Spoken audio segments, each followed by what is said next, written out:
Samuel Hartley stood at the fence line of Valden Creek Ranch, watching the sunrise paint the Virginia hills in shades of copper and gold. The air smelled of cut hay and diesel fuel, the familiar cocktail of auction preparation day. All clear on this side. Behind him, the loading chutes were already busy with activity. Handlers moving back and forth, truck engines idling, clipboard papers flapping in the early morning breeze. This was the day they'd been working toward for 6 months. The Regional Elite Breeders Auction in Richmond, where the top genetic stock in the Mid-Atlantic gathered once a year. Samuel had 5 bulls going, 5 carefully selected animals representing years of breeding decisions, nutrition programs, and calculated genetic improvements. This auction could determine whether Valden Creek remained competitive or fell behind the corporate operations that were slowly swallowing up family breeding farms like his. "Boss, we're ready to start loading," Dean Walker called from the chutes. Dean had been Samuel's farm manager for 12 years, a methodical man who treated livestock manifests like sacred texts. If Dean said the paperwork was right, it was right. Samuel nodded and walked toward the holding pens where the bulls waited. 4 of them were exactly what buyers expected.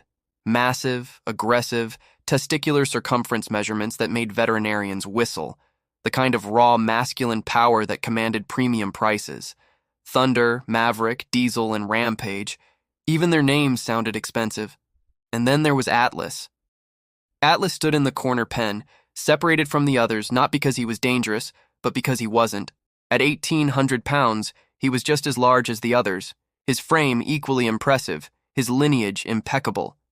But Atlas had always been different, calmer, gentler. The kind of bull that handlers could walk past without tightening their grip on the gates. The kind of animal that made people say good temperament in a tone that really meant probably won't be worth as much. Owen Clark, the youngest hand on the ranch, stood near Atlas's pen with a bucket of grain. The kid was 19, working his way through community college, and had somehow formed an attachment to the big bull that Samuel found both touching and impractical. "He's going to do great at the auction," Owen said as Samuel approached, though his voice lacked conviction. "He's going where he needs to go," Samuel replied, which wasn't exactly an answer. The truth was more complicated. Atlas wasn't going to the auction at all. Samuel had already arranged a private sale, a breeding program in Kentucky that specifically wanted calm-tempered bulls for research on genetic behavioral traits. The money was good, the placement was appropriate, and Atlas would spend his life being studied rather than proving his worth in some buyer's breeding pen. It was better this way. Kinder, even. "Load them up," Samuel called to Dean. "Thunder, Maverick, Diesel, and Rampage to the Richmond auction trailer. Atlas goes in the separate transport for Kentucky. Paperwork's all in the office." Dean nodded and grabbed his clipboard. "Got it, boss. Richmond trailer's the big silver one. Kentucky transport is the smaller white truck that should be here by 9. The morning dissolved into controlled chaos. Bulls were moved one at a time through the chutes, each animal sorted, checked against paperwork, loaded into their designated trailers. Thunder went first, snorting and pawing, putting on the kind of show that would have buyers reaching for their checkbooks before he even entered the ring. Maverick followed, then Diesel, then Rampage, each one a small fortune on hooves. Samuel was in the office when Atlas was loaded, reviewing the genetic certificates that would accompany each animal. He heard the hydraulic ramp close, heard the diesel engine rumble to life, heard gravel crunching under heavy tires as the trucks pulled away from Valden Creek. It was done. Another auction season begun. He allowed himself a moment of satisfaction. 5 good bulls heading to appropriate placements, the farm's reputation secure for another year, bills that would finally get paid.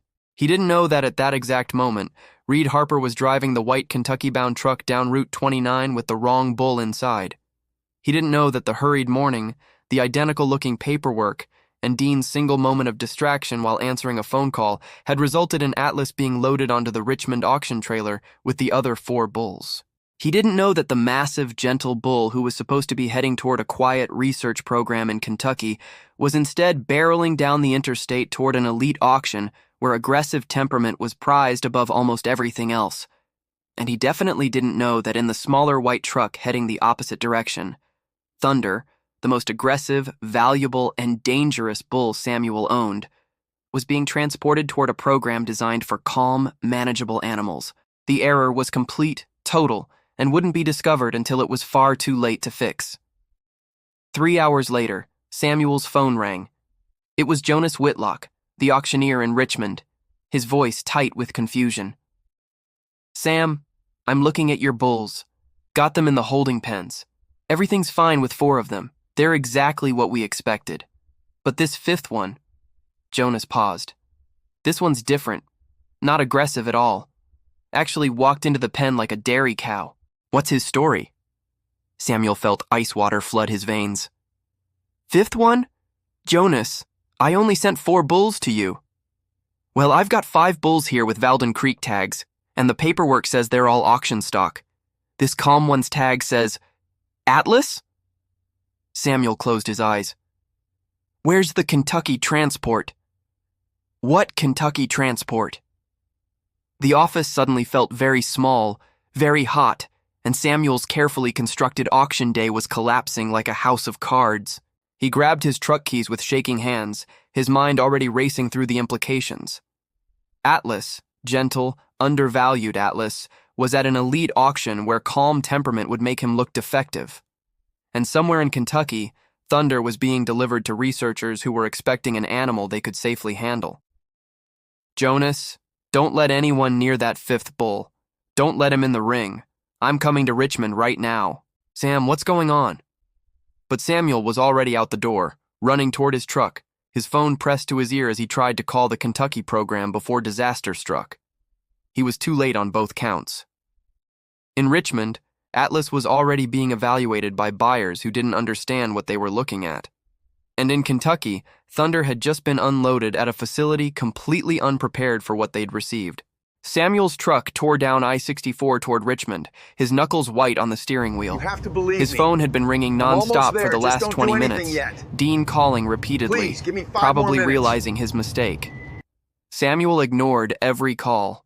There would be time for blame later. Right now, he needed to get to that auction house before Atlas was put in front of buyers who would see him as defective goods. But another part of his mind kept circling back to the darker problem. Thunder. 2,000 pounds of barely controlled aggression, now at a research facility designed for docile animals. People who expected to handle Atlas's gentle nature were instead facing an animal that had put 3 experienced handlers in the hospital over the years. His phone rang again. This time it was a Kentucky number. Samuel's stomach dropped as he answered. "This is Hartley." The voice on the other end was female, measured but carrying an edge of barely controlled panic. "Mr. Hartley, this is Dr. Logan Pierce from the Behavioral Genetics Institute in Lexington. We've received your bull, and I need to inform you that there's been a serious incident." Samuel pulled onto the shoulder, hazard lights flashing. "Is anyone hurt?" "One of our handlers has been transported to the hospital with a broken collarbone and possible internal injuries. Mr. Hartley, the animal you sent us is extremely aggressive. Our facility is not equipped for..." "That's not the animal I sent you," Samuel interrupted, his voice tight. "There was a loading error. You have Thunder, not Atlas. Thunder is a high-value breeding bull with documented aggressive tendencies. He should never have been sent to your facility." There was a long silence on the other end of the line. When Dr. Pierce spoke again, her voice had shifted from panic to ice-cold professionalism. "So, you're telling me that you sent a dangerous animal to a research facility designed for behavioral studies on calm temperament genetics, and you're just now informing us of this?" "It was a mistake, a terrible mistake. I'm trying to fix it right now." "Fix it?"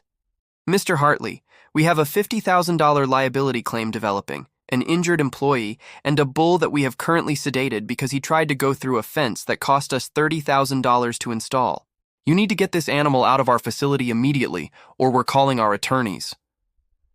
Samuel closed his eyes, feeling the weight of everything collapsing. "I understand. I'll have transport there by tomorrow morning. In the meantime, keep him sedated, and do not let anyone near him without professional livestock handling equipment. We're a research facility, Mr. Hartley. We don't have professional livestock handling equipment because we were told we wouldn't need it." The call ended. Samuel sat on the shoulder of the interstate, watching trucks blow past, and allowed himself 10 seconds of pure despair. Then he got back on the road toward Richmond. At the Richmond Elite Breeders' Auction, Jonas Whitlock stood in the evaluation arena watching Atlas with increasing confusion. The bull had walked into the space without resistance, stood calmly while 3 different buyers examined him, and showed absolutely none of the spirit that elite breeding stock was supposed to demonstrate. Noah Sterling, one of the biggest buyers at the auction, circled Atlas with his veterinarian in tow. Sterling ran a breeding operation in North Carolina that supplied genetics to farms across the Southeast. He knew what he was looking for, and this wasn't it. "This is Valden Creek stock?" Sterling asked, skepticism heavy in his voice. "That's what the paperwork says," Jonas replied. "But I've got a call into Hartley. Something's not right here." Sterling's vet, Malcolm Archer, ran his hands along Atlas's frame, checked his eyes, examined his hooves. "Physically, he's exceptional. Conformation is excellent, frame score is perfect, muscle distribution is ideal. But temperament-wise?" Malcolm stepped back, shaking his head. "Noah, this bull has no fire. For breeding stock, especially elite genetics, you need aggressive behavior. It correlates with breeding efficiency, territorial dominance, all the traits that make a herd sire valuable." "So he's worthless?" Sterling asked. "I didn't say worthless. I said he's wrong for this market." Malcolm pulled out his phone, scrolling through something. "Actually, this temperament profile would be incredibly valuable for a completely different application." Jonas leaned in. "What application?"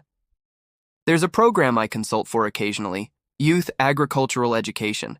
They use cattle to teach young people proper handling, safety protocols, livestock management. They specifically need animals that won't injure kids who are still learning. Bulls like this, big enough to be impressive, calm enough to be safe, they're almost impossible to find." Sterling snorted. "Youth education doesn't pay elite breeding prices, Malcolm." "No, but it pays fair market value for what the animal actually is, rather than what someone hoped he'd be." Malcolm looked at Atlas with something like respect. "This bull isn't defective. He's just in the wrong place."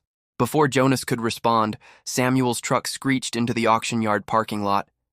He came through the arena entrance at a near run, his face flushed, his breath coming hard. "Don't sell him," Samuel gasped. "That bull isn't supposed to be here." Sterling turned, his expression hardening.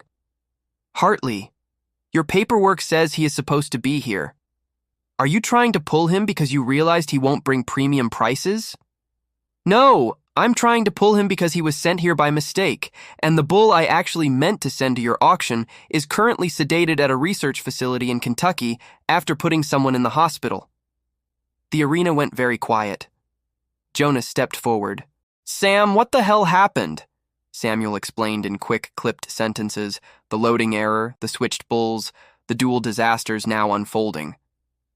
As he spoke, he watched Sterling's expression shift from irritation to calculation. "So this bull," Sterling said slowly, pointing at Atlas, "was supposed to go to a behavioral genetics program because of his calm temperament?" "Yes." "And Thunder was supposed to come here because of his aggressive breeding qualities?" "Yes." Sterling looked at Malcolm, then back at Samuel. "The research facility will want Thunder out of there immediately.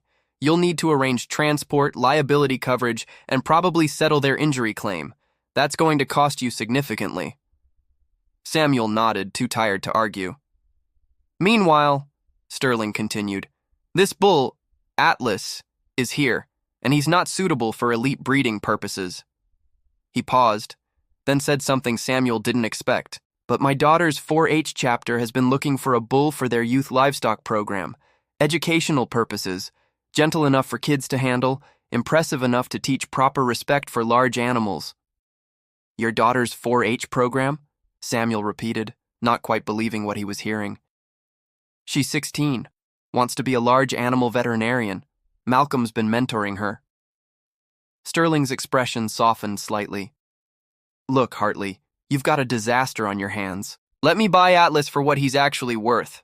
Not elite breeding money, but fair compensation for a good-tempered educational animal. You use that money to handle the Kentucky situation. Everyone walks away with something." Samuel looked at Atlas, standing calm and patient in the arena, exactly the way he'd always been. The bull that nobody had valued properly because he didn't fit the expected template of what valuable was supposed to look like. "What's your offer?" Samuel asked quietly. Sterling named a number. It wasn't the premium price Thunder would have brought, but it was fair, more than fair, actually, for what Atlas represented. Samuel extended his hand. Deal. As they shook, Malcolm walked over to Atlas, running his hand along the bull's massive neck. You know what's interesting? This animal might end up influencing more livestock handling practices than any elite breeding bull at this auction. Kids who learn on him will carry those lessons their entire lives. Samuel hadn't thought about it that way. He'd been so focused on auction prices and breeding programs that he'd missed the bigger picture entirely. Sometimes the mistake wasn't putting an animal in the wrong place. Sometimes the mistake was deciding what the right place was supposed to be. The drive back to Valden Creek felt longer than the panicked rush to Richmond. Samuel sat in silence, his phone mercifully quiet for the first time in hours, the check from Noah Sterling folded in his pocket. It was enough to cover the Kentucky liability claim, the transport costs to retrieve Thunder, and maybe, just maybe, keep the farm running another season. But the money wasn't what sat heavy in his chest. Dean was waiting in the farm office when Samuel pulled in, his face gray with guilt. Boss, I don't know how to...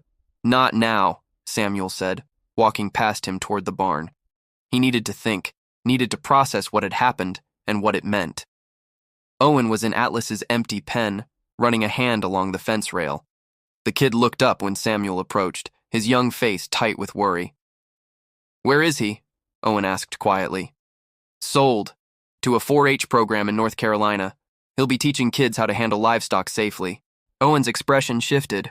Not relief exactly, but something close to understanding. That's actually perfect for him, isn't it?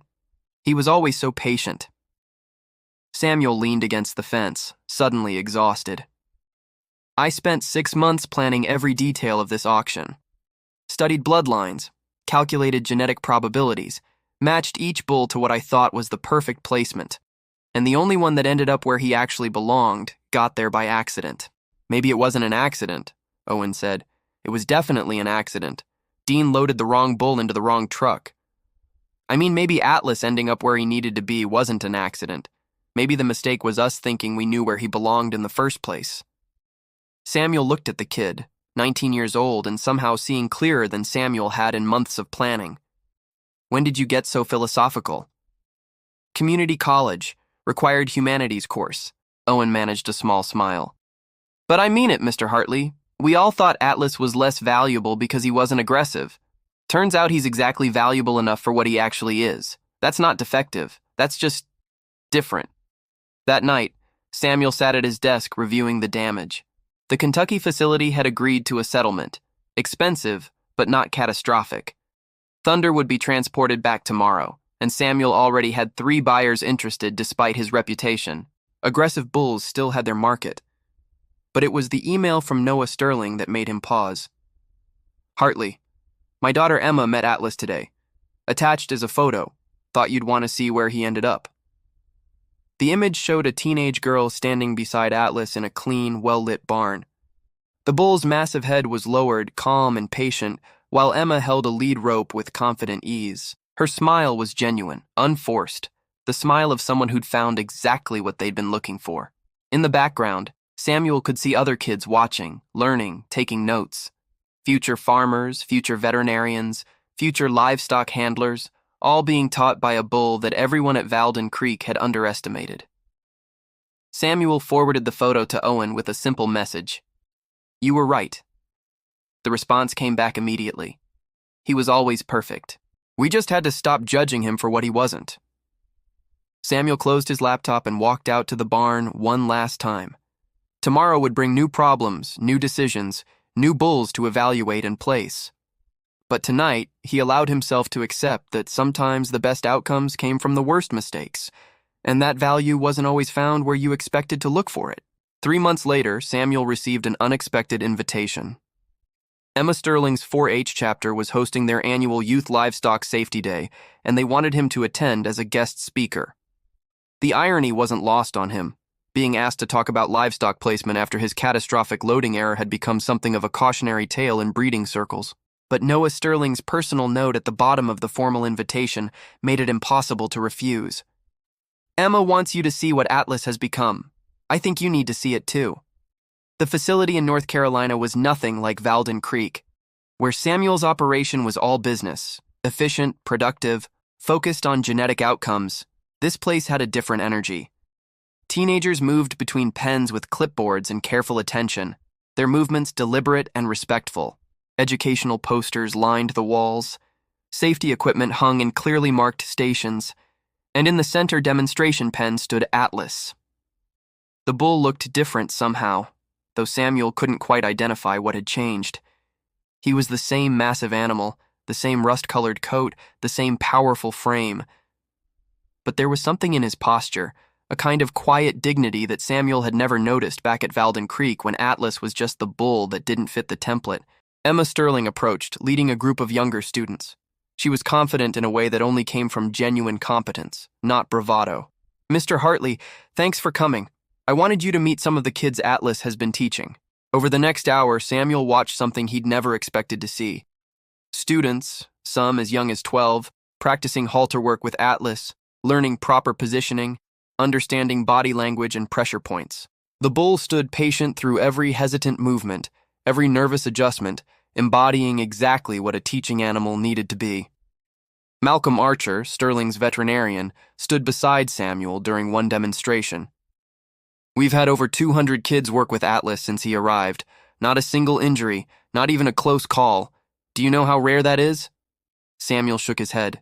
"Most teaching animals are either too small to simulate real livestock handling, or they're older animals that have become gentle through age but lack the physical presence of working stock. Atlas is perfect, big enough to be intimidating, calm enough to be safe. These kids will carry what they learn from him for their entire careers." During the lunch break, Emma found Samuel near Atlas's pen. "My dad told me you didn't mean to send him here, that it was a mistake." "It was," Samuel admitted. "Best mistake you ever made, then." Emma ran her hand along Atlas's neck with easy familiarity. "I want to specialize in large animal veterinary medicine. Because of him, I'm not scared anymore. I understand them now, how to read them, how to position myself, how to stay safe while still being effective. Atlas taught me all of that." "He was always that gentle at my farm," Samuel said quietly.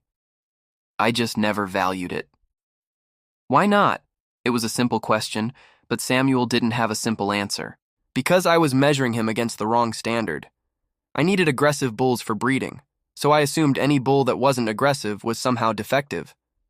I never considered that maybe different traits have different values in different contexts."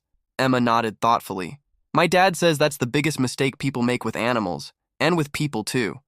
Judging everyone by one narrow definition of success." When Samuel's speaking session began that afternoon, he found himself deviating from his planned remarks about breeding standards and genetic selection. Instead, he told them about Atlas, about the loading error, the panic, the discovered truth that value isn't always where you expect to find it. "I spent years breeding for aggression, dominance, territorial behavior, all the traits that make a bull commercially valuable in breeding programs," Samuel said to the room full of young faces. "And then I accidentally sent my gentlest bull to an auction where those traits matter most. Everyone thought I'd made a terrible mistake. Turned out the mistake was mine, but not the one everyone thought." He paused, looking through the window at Atlas in the demonstration pen. The mistake was deciding there was only one way for an animal to have value. "Atlas taught me that being different doesn't mean being less. It just means being suited for a different purpose. And sometimes the purpose an animal finds by accident is more important than the one you planned for them." After the presentation, as Samuel prepared to leave, Owen's words from 3 months ago echoed in his mind. "He was always perfect. We just had to stop judging him for what he wasn't." Samuel had come to North Carolina thinking he was doing Sterling a favor by speaking at their event. He left understanding that Atlas had been teaching him a lesson all along. He'd just been too focused on the wrong measurements to notice. 1 year after the loading error, Samuel stood in his office at Valden Creek sorting through breeding contracts when Dean knocked on the doorframe. "Boss, got a call from North Carolina. Emma Sterling. She asked if you could come down next week for their annual showcase." Samuel looked up. "What's the occasion?" "Didn't say exactly. Just said Atlas is part of something special, and you should be there. The drive to North Carolina had become familiar over the past year. Samuel had consulted on their program 3 times, helped design their handling protocols, even donated equipment. The mistake had opened a door he hadn't known existed, a world where livestock served purposes beyond production metrics and auction prices. When he arrived, the facility was transformed. Banners hung announcing the Regional Youth Livestock Education Championship. Trucks from 4-H chapters across 5 states filled the parking area, but it was the demonstration arena that made Samuel stop. Atlas stood in the center, calm as ever, while Emma Sterling delivered a presentation to a panel of agricultural education judges. Around her, younger students demonstrated techniques, halter work, safe positioning, pressure and release methods, all learned from the gentle giant who'd been considered defective a year ago. Noah Sterling appeared beside Samuel. She's competing for a college scholarship, full ride to NC State's veterinary program. The presentation had to showcase an animal that exemplified educational impact. She chose Atlas, Samuel said quietly.